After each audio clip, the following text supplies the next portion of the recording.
ce silence. Bon voilà, c'est là que je vais mettre mon bivouac. En face là-bas, on aperçoit la pointe percée, hop, tout au bout. Là, je suis sur le plateau des Glières, donc je vais tester mon premier bivouac sous tente de l'année 2021 dans la neige. Alors pour des conditions hivernales, j'ai choisi une tente hivernale.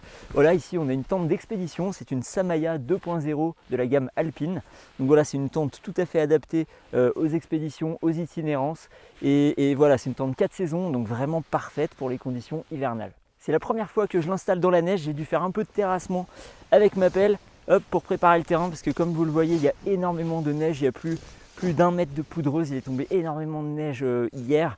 Donc pas évident à installer pour la première fois, parce qu'il faut vraiment faire un emplacement voilà, qui soit plat, puis où on ne s'enfonce pas jusqu'aux genoux quand on marche. Mais voilà, j'ai eu la chance d'avoir une super démonstration pour monter la tente par Julien de l'équipe de Samaya. Voilà, Samaya qui me prête cette tente pour m'accompagner sur la traversée du Jura. Je vais pouvoir m'entraîner plein de nuits avant de partir, parce qu'en général ça marche pas toujours du premier coup les choses. On teste, on voit ce qui fonctionne, on adapte, et quand on part sur plusieurs jours comme ça en hiver, c'est vraiment important d'avoir pris le temps comme ça de tester pour essayer de ne pas se mettre en danger plus que nécessaire. L'hiver au bivouac, on reste pas beaucoup en dehors de la tente parce que il fait super froid quand le soleil tombe. La nuit vient plus vite que l'été. Donc on est bien quand on est réfugié à l'intérieur de son abri. Là, je me suis confectionné une petite fosse à froid comme j'ai l'habitude de le faire sous mes tentes. Ça, c'est génial parce que du coup, on peut s'asseoir comme ça au bord, avoir les pieds en dessous. Et puis voilà, ça emprisonne également le froid pour la nuit. Donc ça fait un petit supplément agréable. On peut stocker son matériel, les raquettes, ici le sac. Bref, ça fait un espace de vie agréable. C'est ça que j'aime bien l'hiver, parce que l'été c'est un peu plus dur de creuser dans l'herbe en fait pour se faire le même espace. Voilà, petite blague, mais c'est vraiment chouette l'hiver de pouvoir aménager un petit peu, d'être l'architecte de son abri pour la nuit.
Bon, alors là tout de suite la question que je me pose, c'est comment je vais enlever cette tente avec toute cette neige.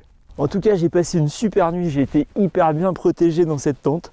Je me suis même pas aperçu qu'il neigeait vraiment, ça n'a pas alourdi les côtés de la tente. Au niveau de la chambre, j'étais très bien. Je vais vous faire une petite visite guidée si vous voulez juste après. Et du coup, j'entendais juste les petits bruits de la neige qui tombaient sur le toit. Et c'était très agréable, ça fait pas comme la pluie où parfois c'est un peu fort, un peu violent. Là, ça berçait, ça faisait un petit bruit de cristaux qui tombaient. Bref, c'était très agréable. Je me suis pas aperçu qu'il avait neigé autant. Là, je viens de sortir et d'ouvrir la tente. Et c'est magnifique de voir toute cette belle poudreuse qui est tombée pendant la nuit. Allez, vous voulez voir l'intérieur comment c'est? Je vous emmène. Donc voici le vestibule que j'avais creusé pour pouvoir mettre mes affaires. D'ailleurs, j'avais bien fait de mettre les raquettes à l'abri. Au début, je les avais laissées dehors, mais je crois qu'elles auraient été un petit peu recouvertes. Donc finalement, j'ai profité de ce grand vestibule. Alors un vestibule qui est constitué ici d'une toile en nylon.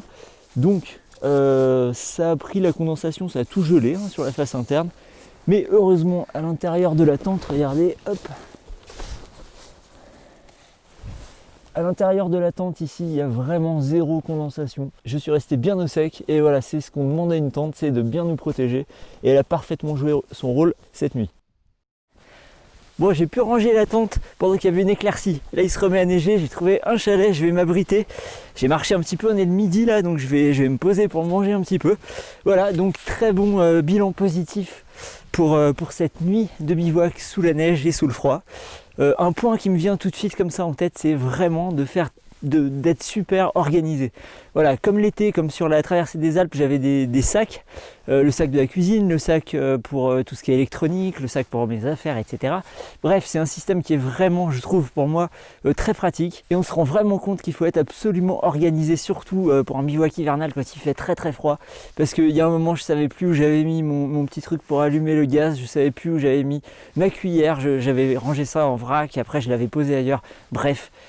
Soyez vraiment très organisé, remettez à chaque fois dans le sachet, par exemple mon allume-feu, la piezo électrique là, je l'ai remis dans le sac de la cuisine, j'ai remis ma batterie externe dans le sac des produits électroniques. Bref, il faut être super organisé parce que c'est très vite fait de plus se souvenir, on a mis une chose, de devoir chercher partout, et quand il fait froid, quand on a froid aux mains, quand la motricité est réduite parce que on a les doigts un petit peu frais quoi. Et ben c'est quand même bien de savoir où on met ses affaires. Voilà, c'était mon conseil pour terminer cette vidéo. Allez, je vais rentrer et puis préparer les prochains bivouacs des prochains jours.